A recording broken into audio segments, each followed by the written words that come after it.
पे काम किया। आज हमारे टूरिस्ट सेक्टर को और बढ़ाने के लिए ये जो आप देख रहे हैं डबल डेकर बस दिल्ली में जो बहुत सालों पहले कभी चला करती होगी, हम में से बचपन में कभी किसी ने देखी होगी, आज फिर से एक बार सालों बाद दिल्ली की सड़कों पे ये डबल डेकर बस चलेगी, जो कि अपने आप में बहुत ही मॉडर्न है, जो कि लो फ्लोर 65 सीटर बस है। पूरी तरह से ये इलेक्ट्रिक है, एमिशन फ्री है और शानदार एक एक्सपीरियंस दिल्ली में टूरिस्ट को देने के लिए है। मैं बहुत बहुत थैंक्स करना चाहती हूँ हिंदुजा ग्रुप का, जिन्होंने ये बस हमें CSR में गिफ्ट किया है। और इस बस के माध्यम से हम पूरी दिल्ली का जो एक कल्चर है, जो एक इतिहास है, जो हमारे मॉन्यूमेंट्स हैं, एक फिक्स रूट बना करके इन बसों को हम रूट देंगे। टूरिज्म का हमारा एक नया सेक्टर डेवलप होगा, टूरिज्म का एक नया रूट डेवलप हम कर रहे हैं, ताकि ऐसे जो हमारे प्रधानमंत्री संग्रहालय जहां भी हम लेके आए हैं, शहीद स्मारक से हमने अपनी इस बस का रूट शुरू किया था, इन सारे डेस्टिनेशन पे हमारे टूरिस्ट जाएंगे। प्री बुकिंग इन बसेस की हो पाएगी और बहुत ही शानदार एक्सपीरियंस इन बसों में बैठ करके दिल्ली की सड़कों पे हमारे टूरिस्ट ले पाएंगे। मैं सच में बहुत बधाई देती हूँ अपने टूरिज्म विभाग को, हमारे मंत्री जी को, पूरी टीम को और विशेष रूप से हिंदुजा ग्रुप को, जो आप स्पेशली यहाँ आकर के आपने इस बस को हमें हैंडओवर किया और दिल्ली के लिए एक शानदार एक्सपीरियंस के लिए आपने हमारे साथ हाथ बढ़ाया। Thank you so much. पूरी दिल्ली को बहुत बहुत बधाई। रोजाना दिल्ली के लिए कुछ नया उपहार, नई सौगात दिल्ली सरकार लेकर के आ रही है। 1 साल पूरा हुआ है और अभी बहुत कुछ करने के लिए बाकी है। हम लगातार विकसित दिल्ली की दिशा में आगे बढ़ेंगे। और बसें इनको बढ़ाया जाएगा, कितनी संख्या रहने वाली है? अभी हम दिल्ली में ये जो डबल डेकर है ये एक है, इसके अलावा और 2-3 बसें हम इसी सेक्टर में शुरू करेंगे और उसके बाद इसका रिस्पांस देखते हुए, इसके रूट का पूरा मैपिंग करते हुए हम और बसें भी भविष्य में बढ़ाएंगे।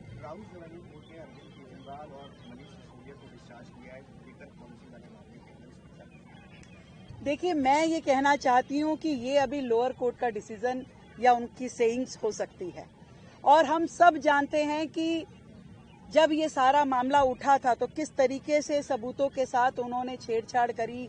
150 मोबाइल जो है उन्होंने खत्म करने की कोशिश की, सारा उसका डाटा उड़ा दिया गया। अगर वो सही थे, आज जितने घड़ियाली आंसू वो दिखा रहे हैं, ईमानदारी की, कट्टर ईमानदारी की बातें कर रहे हैं, तो मैं उनसे कुछ प्रश्न पूछना चाहती हूँ। अगर वो सही थे तो क्यों जैसे ही जांच शुरू हुई तो उन्होंने अपनी ये लीकर पॉलिसी को विड्रॉ कर लिया, तुरंत वापस किया? अगर वो सही थे तो ऐसा क्यों किया गया? अगर वो ये कह सकते हैं कि एक के साथ एक दारू की बोतल देना दिल्ली के लिए सही था क्या वो ये कह सकते हैं कि जिस तरीके से उन्होंने इस पूरे सेक्टर को प्राइवेटाइज करने की दिशा में काम किया और जो आपका ट्रेडर था उसको आपने, उसका जो कमीशन था 5% से उसको 12% कर दिया, उसका मुनाफा बढ़ाया, उस मुनाफे में आपकी शेयरिंग ऐसा पूरी तरीके से दिखाई देती थी, क्या वो गलत है? उच्च न्यायालय ने भी, सर्वोच्च न्यायालय ने भी समय समय पे अपनी टिप्पणी करके इस पे चिंता जताई और मनी लॉन्ड्रिंग की वहां पे कहीं ना कहीं साक्ष्य पाए गए। तो क्या वो आप क्या कहना चाहेंगे उस पे? आज आप बड़े हुंकार भर रहे हैं कि हम तो ईमानदार थे। अरे ये सारी की सारी चीजें, एक चीज नहीं है, 20 चीजों में आपने दिल्ली की जनता के साथ बेईमानी की। क्या आपने शीश महल में दिल्ली की जनता के साथ बेईमानी नहीं करी? क्या आपने स्कूल घोटाले में दिल्ली की जनता के साथ बेईमानी नहीं करी? आपने कौन सी जगह छोड़ी? क्या काम आपने छोड़ा? आप जिस ईमानदारी की बातें कर रहे हैं, आज भी आप नौटंकी कर रहे हैं। आप वो व्यक्ति हैं जिसको 42 साइज की शर्ट आती है और 44 पहन के दिखाते हैं मैं कितना साधारण व्यक्ति हूँ। चप्पल पहन के आपको शीश महल से बाहर आपको रहने का मन नहीं करता। दिल्ली का शीश महल छोड़ के आप पंजाब के शीश महल में जाके रह रहे हैं। आप प्राइवेट जेट से नीचे बात नहीं करते। आप कह रहे मैं साधारण आदमी हूँ, मैं ईमानदार आदमी हूँ। आपने क्या 11 साल में दिल्ली की जनता का विकास किया? आपने करोड़ों रुपए का घोटाला दिल्ली में किया।